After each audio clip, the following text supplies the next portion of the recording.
नमस्कार। घड़ी में 5 बज चुके हैं और अब समय हो चुका है न्यूज आवर के विशेष कार्यक्रम नेशनल आवर का, और मैं हूं आपके साथ देवेंद्र कुशवाहा। जम्मू कश्मीर में पहले चरण का मतदान में अब केवल 2 हफ्ते ही शेष रह गए हैं। राजनीतिक दलों की ओर से उम्मीदवारों के नामांकन करने के साथ ही प्रचार अभियान भी जोर पकड़ने लगा है। राज्य में प्रमुखता से मैदान में उतरी बीजेपी और कांग्रेस के शीर्ष नेताओं के कार्यक्रम भी तय होने लगे हैं। सबसे महत्वपूर्ण कार्यक्रम और सभाएं पीएम नरेंद्र मोदी और राहुल गांधी के हैं। फिलहाल कांग्रेस सांसद राहुल गांधी की रामबन और अनंतनाग जिलों में 2 रैलियां हुई। राहुल गांधी ने इन दोनों रैलियों में किस पर साधा निशाना और किसे साधने की कर रहे हैं कोशिश, जानेंगे इसी कार्यक्रम में। तो आइए शुरू करते हैं।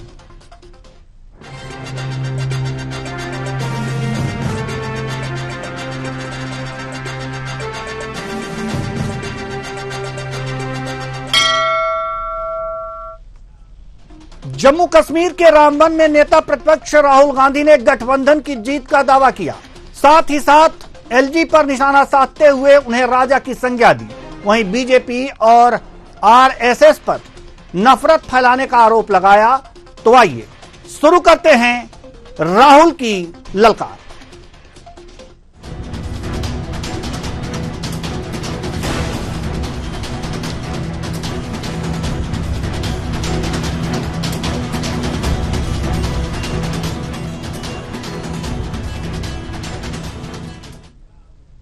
नेता प्रतिपक्ष और कांग्रेस सांसद राहुल गांधी ने रामबन में कहा कि गठबंधन की सरकार आने वाली है।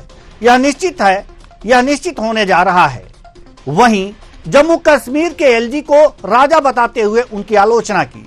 साथ ही साथ बीजेपी और आरएसएस पर नफरत फैलाने का आरोप भी लगाया। इस 3 विन के माध्यम से आप देख सकते हैं कि क्या कहा। यहां पर कांग्रेस पार्टी की अलायंस की सरकार आ रही है। ये निश्चित है, ये होने जा रहा है। और हमारा पहला काम, हमने नेशनल मैनिफेस्टो में कहा और मैं यहां भी कह रहा हूं, जो भी सरकारी वैकेंसीज हैं उनको हम भरेंगे और एज को हम 40 साल तक एक्सटेंड कर देंगे। हिंदुस्तान के इतिहास में पहली बार स्टेटहुड छीना गया है। यूनियन टेरिटरी को स्टेट बनाया गया था, मगर पहली बार हिंदुस्तान के किसी स्टेट को रद्द करके लोगों का जो हक है वो छीना गया। पहली बार हुआ है। 1947 में हमने राजाओं को हटाकर लोकतांत्रिक सरकार बनाई। हमने देश को कॉन्स्टिट्यूशन दिया। आज जम्मू कश्मीर में राजा बैठा हुआ है, उसका नाम एलजी है, मगर वो है राजा। और जो आपका धन है आपसे छीना जा रहा है, बाहर के लोगों को दिया जा रहा है। सबसे पहले आपने देखा होगा कि पूरे देश में बीजेपी के लोग, आरएसएस के लोग नफरत फैला रहे हैं, हिंसा फैला रहे हैं, डर फैला रहे हैं। तो लड़ाई 2 विचारधाराओं के बीच में है। एक तरफ नफरत, हिंसा, डर, दूसरी तरफ मोहब्बत, रिस्पेक्ट, इज्जत। आपने देखा होगा कन्याकुमारी से कश्मीर 4000 किलोमीटर हम चले और हमने बीजेपी के खिलाफ नारा दिया, नफरत के बाजार में मोहब्बत की दुकान खोलनी है। उनका काम नफरत फैलाने का है, हमारा काम मोहब्बत फैलाने का है। वो तोड़ते हैं, हम जोड़ते हैं। वे तोड़ते हैं, हम जोड़ते हैं। तो कश्मीर में राहुल गांधी ने एक चुनावी सभा किया और इस सभा में आरएसएस और बीजेपी पर जमकर के निशाना साधा। साथ ही साथ एलजी को भी नहीं छोड़ा, उन्हें महाराजा की संज्ञा दे डाली। और साथ ही साथ उन्होंने यह भी कहा कि इस बार हमारी सरकार आने वाली है जम्मू कश्मीर में। तो जम्मू कश्मीर में 90 सीटों पर विधानसभा चुनाव होने वाले हैं और उसके लिए प्रचार चल रहे हैं। इसी कड़ी में राहुल गांधी जम्मू कश्मीर पहुंचे थे और उन्होंने एक जनसभा को संबोधित भी किया और उस दौरान ये सारी बातें कही। आज इन्हीं बातों पर, इन्हीं बयानों पर हम करेंगे चर्चा। और चर्चा के लिए हमारे साथ जो मेहमान जुड़े हुए हैं उनसे आपका परिचय करा दें। अश्वनी शाही जी, बीजेपी प्रवक्ता, अभिमन्यु मिश्रा जी, कांग्रेस प्रवक्ता, मनीष अग्रवाल जी, मनीष अग्रवाल जो हैं हमारे साथ, ये वरिष्ठ पत्रकार या राजनीतिक विश्लेषक। बहुत बहुत स्वागत है आप सबका हमारे इस कार्यक्रम में। चर्चा की शुरुआत हम करेंगे अश्वनी शाही जी, आपसे चर्चा की हम शुरुआत करेंगे। अश्वनी शाही जी, सवाल यहां पर यह है कि राहुल गांधी ने जो जम्मू कश्मीर में जो बातें कही हैं उसमें आरएसएस और बीजेपी पर नफरत फैलाना, हिंसा और डर का आरोप लगाया है और यह भी कहा है कि हम आने वाले हैं, यानी कि चुनाव में हम आने वाले हैं, वो जीत दर्ज करेंगे। जी, राहुल गांधी जी जहां जाते हैं वहां मोहम्मद की दुकान खोल लेते हैं, वो तो सबको पता है। मोहब्बत की या मोहम्मद की? जम्मू का मोहम्मद की खोलते हैं वो। अच्छा। मोहब्बत की नहीं खोलते। जी जी जी जी। मोहब्बत की खोलते तो वो जो है हरियाणा में जिस तरीके से अपने कार्यकर्ता का हाथ उमेट कर और मोबाइल फेंक दिया था, तो वो मोहब्बत की दुकान ही खोलने वाला कर सकता है, मोहब्बत वाला नहीं कर सकता है। जी। मोहब्बत वाला गले लगाता है, गले नहीं पड़ता है, जैसे प्रधानमंत्री जी के ये पढ़ते थे सदन में। देखिए, आज जम्मू कश्मीर की जनता और युवा इस भाषण के बाद से पूछना शुरू कर दिया है। सोशल मीडिया पर पूरी बाढ़ आई हुई है कि भाई आप लोग तो धोखेबाज लोग हैं, आप ही हैं जो धोखेबाज हैं। आज जो है हिमाचल प्रदेश में क्या क्या वादे किए, 5 लाख रोजगार का वादा किया, कितना दे दिया। आपने कहा था कि पुजारियों को वेतन देंगे, दुगना करेंगे, लेकिन आज जो है ना सीएम को वेतन लेने का पैसा है और ना जो है सरकारी कर्मचारियों को 2-2 महीने वेतन देने का पैसा है। तो आपके झांसे में हम नहीं आने वाले हैं। 680 करोड़ स्टार्टअप का फंड कहाँ गया हिमाचल सरकार का? आप लोग खा गए। दिल्ली में 80-80 लाख और 1-1 करोड़ रुपए आपके चुनाव में पार्टी ने खर्च किया, वो कहाँ गया पैसा? तो हिमाचल की तरह हम लोग बर्बाद प्रदेश नहीं बनाएंगे। आज 370 हटने के बाद युवाओं में जोश है, स्फूर्ति है, महिलाओं में एक उमंग है स्वयं सहायता समूह के कारण। आज जम्मू कश्मीर में शानदार जो है औरतों में स्वावलंबन का एक प्रक्रिया चालू हुई है। 80,000 करोड़ की लागत से वहां पर विकास कार्य किए जा रहे हैं, एम्स खोला गया, हर गांव में सड़कें बनाई जा रही हैं। ये वही राजा कर रहा है जिसको आप राजा की संज्ञा दे रहे हैं। इसी टाइप के राजा आपके समय में होते थे और आप कुत्तों को बिस्किट खिलाते थे, उन राजाओं को समय नहीं देते थे। तो महाराजा कौन हुआ? ये राजसी परंपरा गांधी परिवार में है, गांधी परिवार से बाहर नहीं निकली है, इसलिए वो सोने का चम्मच पैदा लेकर हुए हैं। उनको राजे और रजवाड़े ही दिखेंगे। जी, राजे और रजवाड़े ही दिखेंगे, सोने के चम्मच लेकर के पैदा हुए हैं। अभिमन्यु मिश्रा जी, हम आपके पास आना चाहेंगे। ये मोहब्बत की दुकान नहीं, मोहम्मद की दुकान बता रहे हैं अश्वनी शाही जी, ये क्या चक्कर है? देखिए, चाहे अश्वनी जी हो, चाहे अभिमन्यु मिश्रा हो, चाहे मोहम्मद हो, कांग्रेस पार्टी के लिए कोई अलग नहीं है। सब कांग्रेस पार्टी के लिए सब इंसान है। अगर वो किसी एक खास कौम का नाम बता करके अगर अलग तरह का मैसेज देना चाहते हैं तो वो कर रहे होंगे, उसके लिए नहीं कह सकते हम। और जो अब इलेक्टोरल बॉन्ड पे हजारों करोड़ खाने वाली जो पार्टी है, वो चुनावी फंड की बात करते हैं, थोड़ा बेमानी लगती है। खैर, हम मुद्दे पर आते हैं कश्मीर के। कश्मीर में भारतीय जनता पार्टी की सरकार खुद श्योर है कि वो चुनाव में अच्छा परफॉर्म करेगी। क्या वो स्वयं इस बात के लिए श्योर है कि उन्होंने जो फैसले जो लिए हैं जम्मू और कश्मीर के लिए, क्या वो वहां के लोगों के लिए है? और अगर लोगों के लिए, हित के लिए है, तो वहां एक तो चुनाव न करवाने में इतनी देर की गई और उसके बाद जो एक के बाद एक इनकी जो लिस्ट आती जा रही है फिर कैंसिल होती जा रही है। ऐसा कभी हमने देखा नहीं। तो ये जरूर कहीं ना कहीं बैकफुट पर तो बीजेपी है ही है। उनको पता है कि वहां के लोग जो है वो परेशान है, इनके फैसलों से परेशान है। इन्होंने दिग्भ्रमित करके रखा हुआ है। इन्होंने, अगर मेरे को नहीं लगता कि किसी ने वो ऑर्डिनेंस पढ़ा होगा जो धारा 370 पे अमित शाह ने कहा था कि हमने 370 हटा दिया। तो की पहली लाइन में ये लिखा था कि using the power of article 370 we are making the following changes. तो शोधन तो पहले भी बहुत बार हो चुके हैं धारा 370 में। मैं बड़ी जिम्मेदारी से आपके शो में कह रहा हूँ कि धारा 370 क्या खत्म हो गई है या उसकी पावर को यूज करते हुए जैसा कि ऑर्डिनेंस में लिखा था कुछ संशोधन किए गए हैं। तो क्या अमित शाह पूरे देश को भ्रमित करना चाहते हैं कश्मीर के मुद्दे से? उन्होंने जो लोकसभा चुनाव निकालना चाहते थे कश्मीरी पंडितों का मुद्दा बना करके, और जो कश्मीर का मुद्दा बनाकर 2 एक चुनाव तो निकल चुका है। लेकिन चूंकि कश्मीर के लोग जो वहां के आवाम है वो जानते हैं कि जो भारतीय जनता पार्टी के फैसले हुए हैं वो उनके ऊपर कितनी तकलीफ उनको आई है और क्या क्या वो जो इस समय से कई समय से झेल रहे हैं। तो वहां की जनता को जवाब देने को तैयार है। और जैसा कि राहुल गांधी जी ने कहा, बिल्कुल कांग्रेस पार्टी वहां सरकार बनाने जा रही है। गठबंधन की सरकार जो है वहां बनने कांग्रेस पार्टी की जा रही है। चलिए ठीक है, यहाँ पर कांग्रेस की सरकार बनने जा रही है। मनीष अग्रवाल जी राजनीतिक विश्लेषक हैं, हमारे साथ जुड़े हुए हैं। दोनों मेहमानों को आपने बड़े ही धैर्य के साथ सुना है।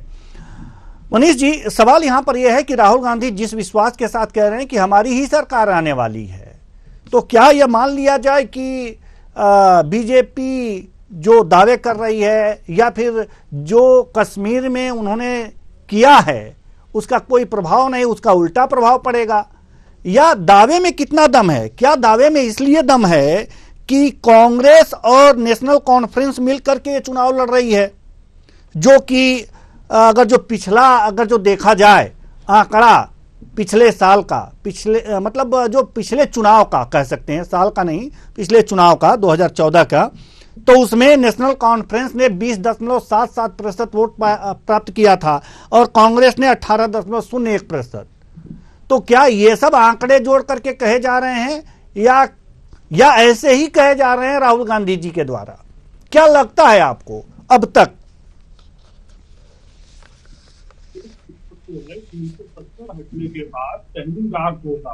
हमारे लिए अच्छी चीज ये है समझने के लिए कि जम्मू कश्मीर की जनता को अपने मताधिकार का प्रयोग करने को मिलेगा, वो जिसको भी सरकार में चुने। लेकिन 370 हटने के बाद जो विकास वहां पे हुआ है, जो उनके मूलभूत राइट्स थे जो उन्हें पहले नहीं मिल पाते थे, अब वो उन्हें कैसे मिल रहे हैं, वो अपने विचार इस पे व्यक्त करेंगे। अगर आपने 2024 के लोकसभा चुनाव में देखा होगा तो 1999 2000 के दशक के बाद सबसे ज्यादा मत पड़े थे, 50% से ज्यादा मत पड़े थे। एक केस ऐसा भी था जिस दिन महाराष्ट्र में 50% से कम मत पड़े थे, लेकिन जम्मू कश्मीर में 50% से ज्यादा वोटिंग हुई थी। तो ये जनता के लिए एक हर्ष का विषय है कि जम्मू कश्मीर में एक इलेक्टेड गवर्नमेंट आएगी। अब आप राहुल गांधी जी का जो विषय पूछ रहे थे कि वो कह रहे हैं उनकी सरकार बन रही है, तो पहले तो कांग्रेस राष्ट्रीय पार्टी होने के बाद हर जगह उतनी सीटें ही नहीं लड़ती कि वो खुद में सक्षम हो सरकार बनाने के लिए। आप उसमें भी देखिएगा कि 46 सीटें चाहिए सरकार बनाने के लिए और कांग्रेस 32 सीटों पे लड़ रही है।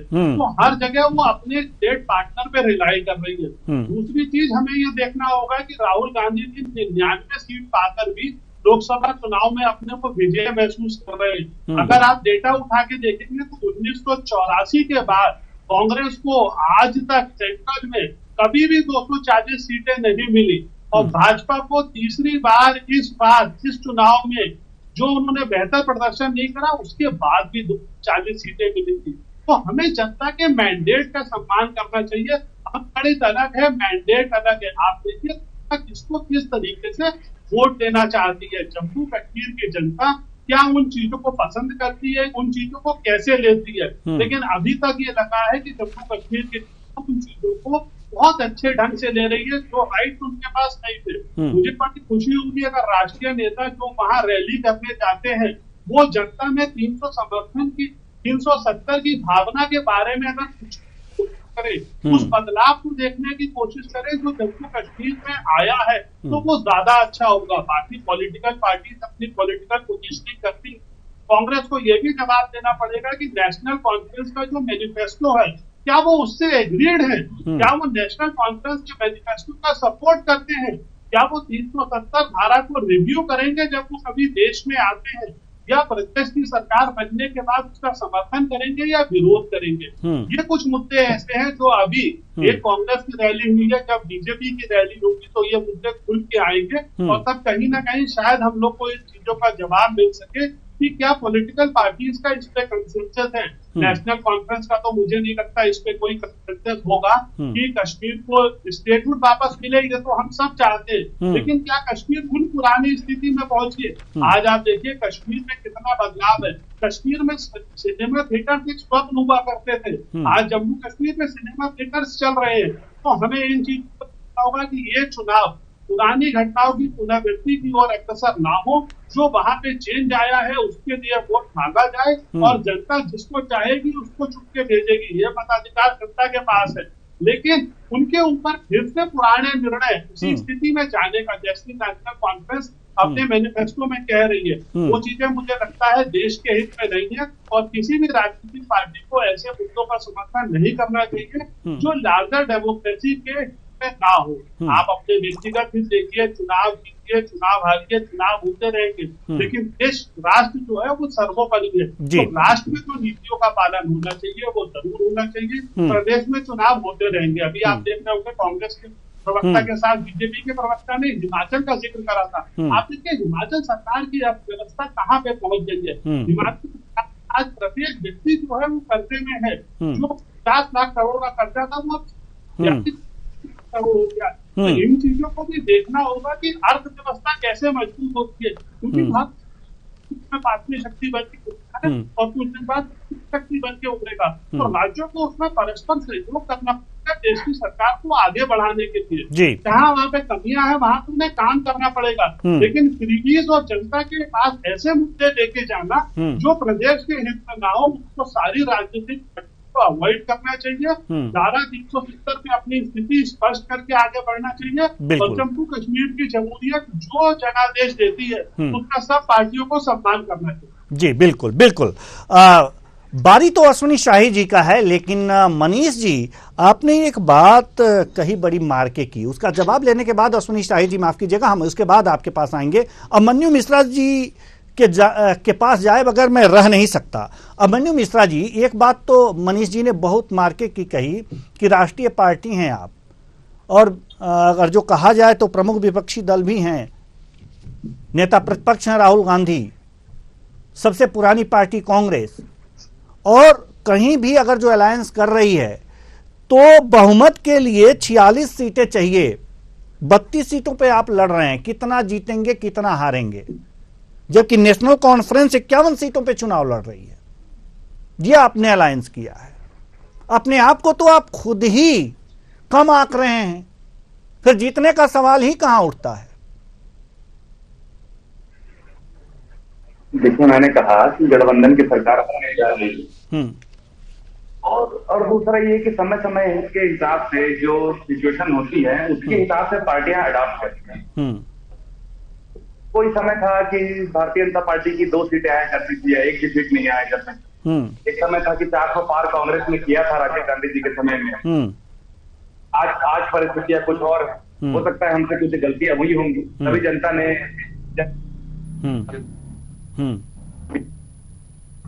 नहीं, अगर जो ये मानते हैं अभिमन्यु मिश्रा जी कि गलतियां हुई होंगी, तो ये भी मानिए कि आप खोजिए अपने अंदर कि क्या गलतियां हुई हैं। अब धारा 370 को ही ले लीजिए, तो क्या धारा 370 जो है वो पुनः लागू कराने के पक्ष में है आप लोग कि जीत जाएंगे तो होगा इस तरह से, ऐसा कुछ?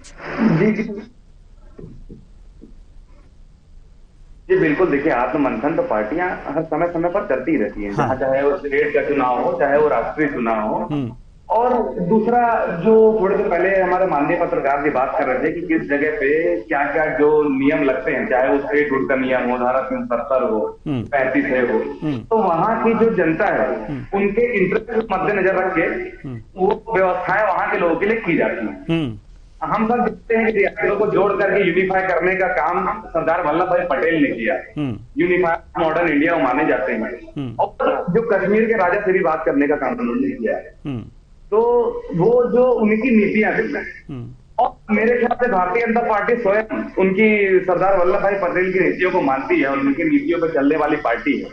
हमें व्यक्तिगत रूप से ऐसा लगता है कि धारा 370 हटाने से, या मैं तो अभी भी एक हटाई नहीं गई है, उसे संशोधन ही किया गया है, फिर भी हमारी जो गठबंधन की सरकार बनती है तो जरूर हम उससे रिव्यू करने का काम करेंगे और जनता के हित करने का काम करेंगे, वहां के लोगों से बातचीत करके करने का काम करेंगे।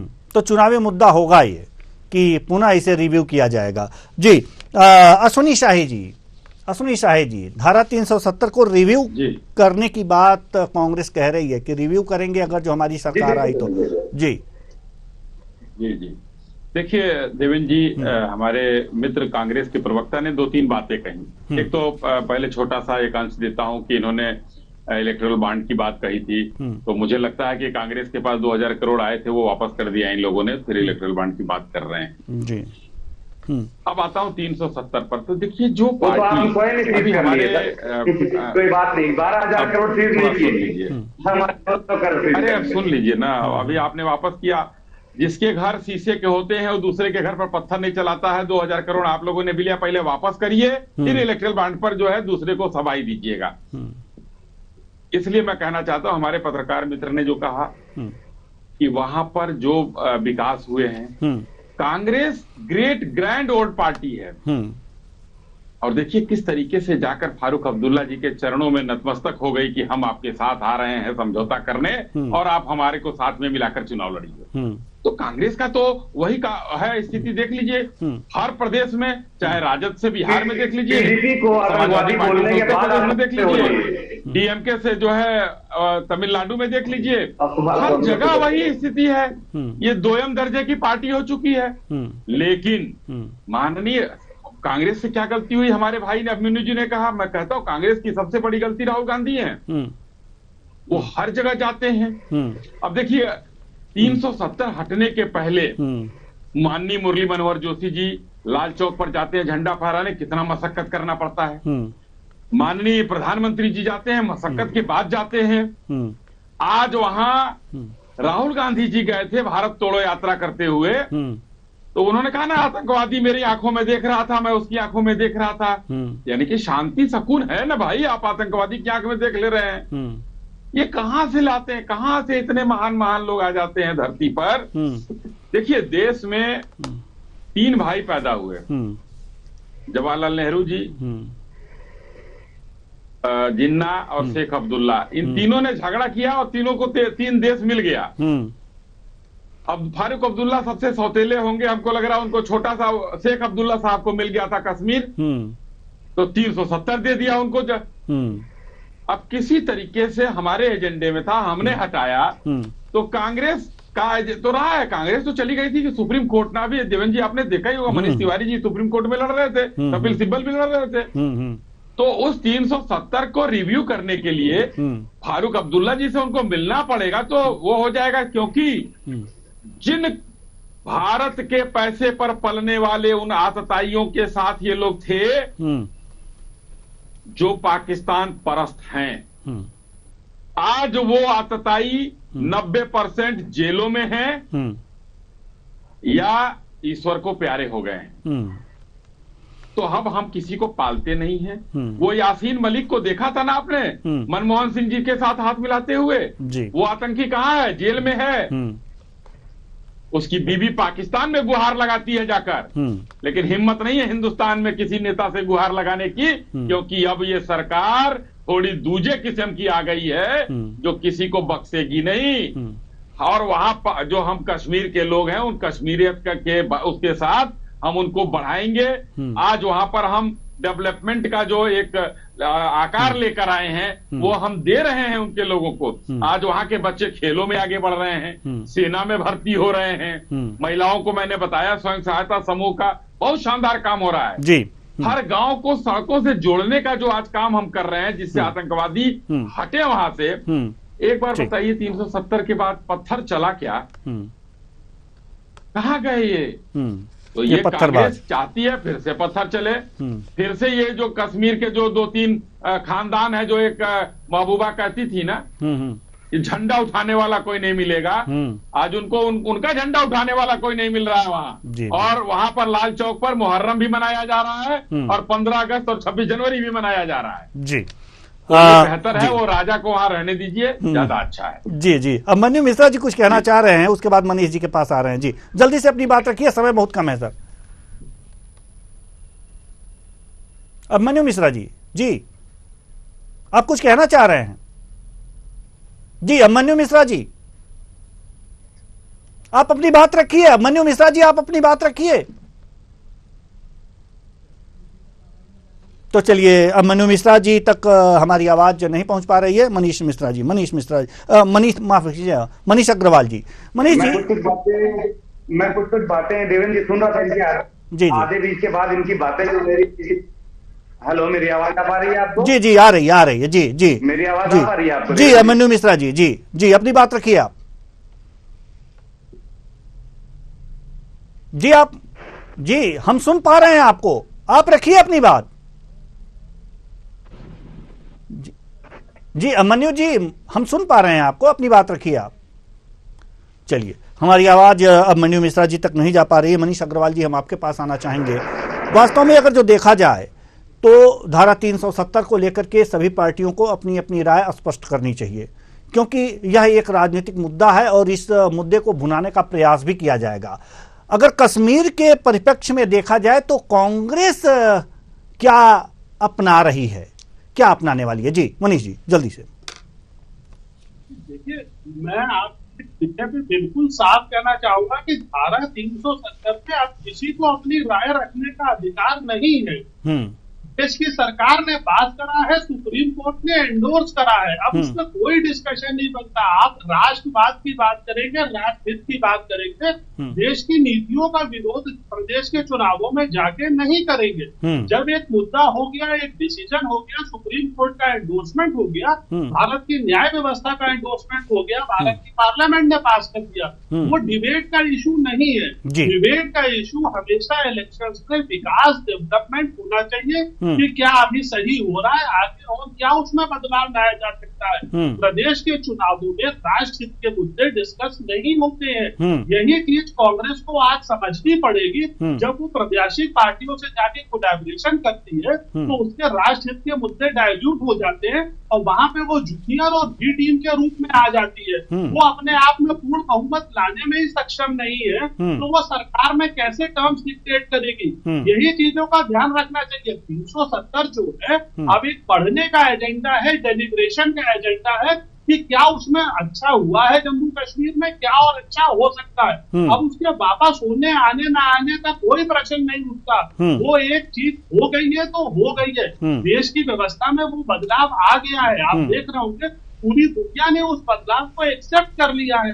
कश्मीर की जनता ने, जम्मू कश्मीर की जनता ने उस बदलाव को एक्सेप्ट कर लिया है। अभी आप देखिए बीजेपी की प्रवक्ता कह रहे थे लाल चौक पे अब हर तरीके के प्रोग्राम मनाए जाते हैं। अब तो कोई बंद की कॉल नहीं आती, अब तो कोई बदलाव नहीं होता। तो ये देश हित की बात है। देश हित और राष्ट्रहित जो है सारी पार्टियों के लिए इलेक्शन और वोट से सर्वोपरि होना चाहिए। जब बीजेपी के पास 2 सीटें थी तो भी बीजेपी राष्ट्रीय और जनता लेके चलती थी, उन्होंने उस पर कोई कॉम्प्रोमाइज नहीं करा। और आज भी अगर वो राष्ट्रीय के मुद्दे से डिविएट होंगे तो उन्हें जनता इसका जवाब देगी। कांग्रेस को भी ये ध्यान रखना पड़ेगा कि जो देश हित के मुद्दे में वो छोटी राजनीति में नहीं आने चाहिए। सरकारें बनती बिगड़ती रहती हैं। आपने आज भी इस देश में 55 साल से ज्यादा शासन करा है। आपसे ज्यादा शासन कौन जानता है? विदेश नीतियां ज्यादातर आपने देखी है, आपने बनाई है। आपके इस तरह के स्टेटमेंट जो है दुनिया के परिपेक्ष में गलत तरजीह में लिए जाते हैं, क्योंकि ये पावर्स जो है ये जम्मू कश्मीर सरकार पे अब है ही नहीं कि वो इसको रिव्यू कर सके या इसको चेंज कर सके। इसके लिए आपको सुप्रीम कोर्ट या केंद्र सरकार के पास आना पड़ेगा। इसलिए उन कंट्रोवर्शियल मुद्दों को चुनाव से दूर रखा जाए, जनता के हित की बात करी जाएगी, कैसे जनता का जीवन और बेहतर होगा, कैसे उन्हें और अच्छा रोजगार मिलेगा।